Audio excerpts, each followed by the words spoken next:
ব্যক্তি হব এবং তার জন্য তাকে প্রাণ দিতে হয়েছে, তার জন্য তাকে প্রাণ দিতে হয়েছে। এই কলকাতা বিগত 11 বছরে 13 বছরে কত ক্যান্ডেল মিছিল দেখেছে, কখনো যাদবপুরের স্বপ্ননীলকে নিয়ে, কখনো হাঁসখালিকে নিয়ে, কখনো সন্দেশখালি নিয়ে, কখনো কৃষ্ণগঞ্জ নিয়ে, কখনো কিয়াগঞ্জ নিয়ে, একটার পর একটা ক্যান্ডেল মিছিল হয়েছে। বারবার আমরা দেখেছি কিশোরীদের ছিন্ন ভিন্ন অর্ধনগ্ন শরীর, কখনো রাস্তার ধারে, কখনো রেল লাইনের ধারে, কখনো বাংলার ঘরে পড়ে আছে। তাই আজকের বাংলা বলছে স্টপ, এবার থামুন, এবার আপনাদের থামতে হবে। আর কোন দুষ্কৃতি বা দুর্বৃত্তির হাতে বাংলার কোন কিশোরী জীবন দেবে না। যে মুখ্যমন্ত্রী বাংলার নারীদের সম্মান ধার্য করেছে টাকার বিনিময়ে, আজকে বাংলার মহিলারা আজকে কণ্ঠস্বরে বলছে বাংলার মহিলাদের সম্মান টাকার বিনিময়ে বিক্রি হবে না। মুখ্যমন্ত্রী তুমি পদত্যাগ করো, মুখ্যমন্ত্রী তুমি পদত্যাগ করো। এই বাংলা ঈশ্বরচন্দ্র বিদ্যাসাগরের বাংলা, এই বাংলা রাজা রামমোহনের বাংলা, এই বাংলা ভারতবর্ষের প্রথম ডাক্তার দিয়েছিল, মহিলা ডাক্তার দিয়েছিল। এই বাংলা রানী রাসমণির বাংলা, যেই বাংলায় নারী বিপ্লব ঘটেছিল, যে বাংলায় নারী জাগরণ ঘটেছিল, যখন সারা পৃথিবীতে মহিলারা পড়াশোনা করতে পারত না, তখন ভারতবর্ষ থেকে একজন নারী ডাক্তার হয়ে গেছিল। এটা হচ্ছে সেই বাংলা। কোন দুর্বৃত্তি আসলো? রাজা রামমোহনের বাংলা, রামমোহন, ঈশ্বরচন্দ্র বিদ্যাসাগর, স্বামী বিবেকানন্দের বাংলাকে নারীদের ধর্ষণ করে তাদেরকে রাঙায়িত করে যাচ্ছে। আর কত ক্যান্ডেল মিছিল বাংলা কি কখনো দেখেছে? বাংলা কি কখনো দেখেছে যে কোন ক্যান্ডেল মিছিলে ভয় পেয়ে মুখ্যমন্ত্রী মানুষের কাছে ক্ষমা চাইছে?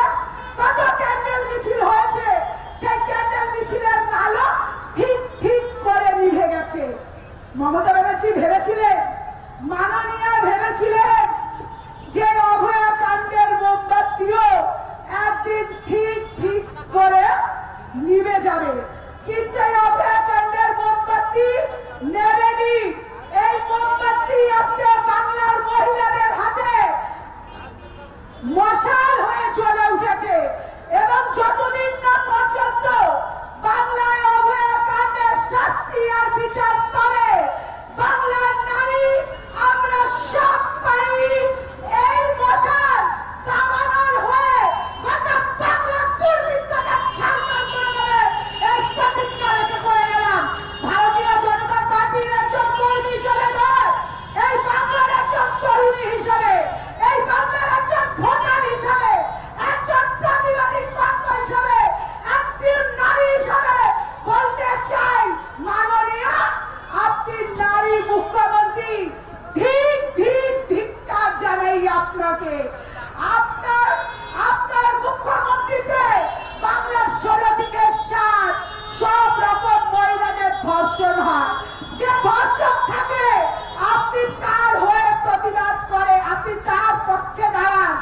একদিকে প্রতিবাদ মঞ্চ করে বলেন বিচার চাই, আরেকদিকে 25 লক্ষ টাকার বিনিময়ে কপিল সিব্বলদের বসেন। বাংলার মানুষ আপনার দ্বিচারিতা বুঝে গেছে, আপনার মুখোশটা খুলে গেছে।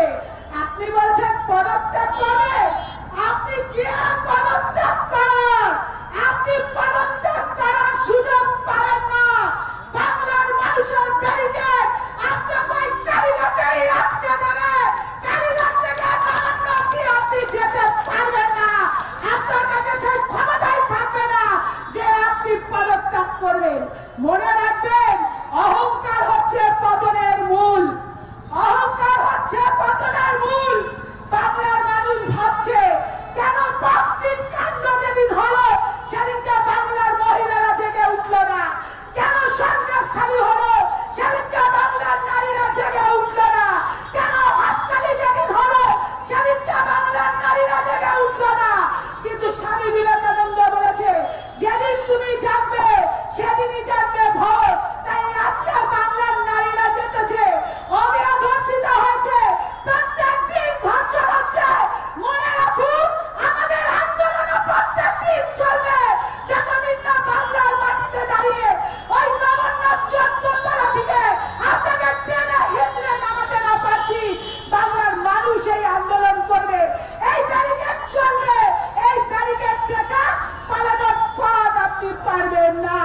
আপনি বলছেন চাকরি খেয়ে নেবে, আর জুনিয়র ডাক্তার, ডাক্তাররা জনের সঙ্গে লড়াই করে মানুষের জীবন বাঁচায়, আপনি তাদের সঙ্গে লড়াই করতে যাবেন না, আপনার চেয়ার জমা বাঁচাতে পারবে না।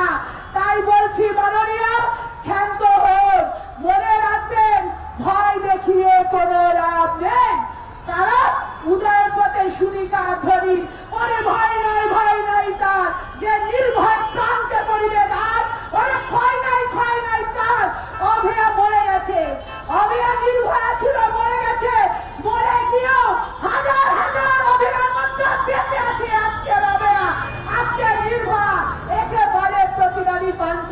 আপনি যেভাবে আপনার ক্ষমতার অপব্যবহার করে প্রত্যেক দিন বাংলার মাটিতে আপনার প্রেরিত কুকুরদের, পোষা গুন্ডাদের লেলিয়ে দিয়েছেন, বাংলা দেখেছে, বাংলা দেখেছে। বাংলা শুধু একটা রাজনৈতিক পালাবদলের জন্য, শুধু একটা রাজনৈতিক নির্বাচনকে কেন্দ্র করে আপনি কিভাবে গণচিতা জ্বালাতে পারেন। বাংলার মানুষ দেখেছে শুধুমাত্র রাজনৈতিক প্রতিহিংসা মেটানোর জন্য কিভাবে আদিবাসী মহিলাদের নগ্ন করিয়ে রাস্তার মধ্যে হাঁটাতে পারে। আপনার লজ্জা উচিত, নারী হিসাবে আমরা লজ্জা পাই যে আপনি একজন নারী। তার জন্য বলবো, যখন নারীরা জেগে ওঠে, যখন নারীরা জেগে ওঠে, তখন মা দুর্গার, মা কালীর মুখ নেয়, অসুর যতই শক্তিশালী হোক না কেন তখন পেরে ওঠে না। আজকে আন্দোলনের রাশ রয়েছে বাংলার মহিলাদের ওপর, আন্দোলনের রাশ রয়েছে বাংলার নারীদের ওপর। লক্ষ্মী ভান্ডারের 1000 টাকা আপনার কাছে ছুঁড়ে ফেলে দিচ্ছে বাংলার নারীরা। আজকে পূজা কমিটি আপনার টাকা রিফিউজ করছে, আপনার মুখে ছুঁড়ে ফেলে দিচ্ছে। এটা হচ্ছে আপনার যোগ্য অসম্মান। কোথা থেকে পেয়েছিলেন এত টাকা? আপনি তো ভিখারি ভাড়া নিয়েছিলেন, আপনি তো খেতে পারতেন না। কোথা থেকে পেলেন এত কোটি কোটি টাকার মালকিন? কোথা থেকে হলো আপনার ঘরের কোটি কোটি টাকা? বাংলার মানুষকে হিসাব দিয়ে যাবে। মনে রাখবেন, শুধু মুখ্যমন্ত্রীর পদ নয়, আপনার জন্য আলিপুর জেলের সেন্ট্রাল লকআপটাও অপেক্ষা করছে ধর্ষণ এবং খুন এবং চুরির জন্য। আজকে কালা থানার ওসি, আজকে কালা থানার ওসি অ্যারেস্ট হয়েছে, কিন্তু আমরা জানি একদিন আমরা দেখতে পারবো শুধু থানার ওসি নয়, সব পুলিশ মন্ত্রী অ্যারেস্ট হবে এবং থানার লকআপে বসে থাকবেন। বাংলার মানুষ তাকিয়ে তাকিয়ে দেখবেন। বক্তব্য দীর্ঘায়িত করবো না, শুধু আপনাদের বলতে যাবো যে মশাল বাংলার মাটিতে চলছে। আমরা দুর্গা পুজো করবো, আমরা উৎসব করবো। এবারের উৎসব হবে শুদ্ধিকরণের উৎসব। মমতা ব্যানার্জিকে সরিয়ে বাংলার শুদ্ধিকরণের উৎসব।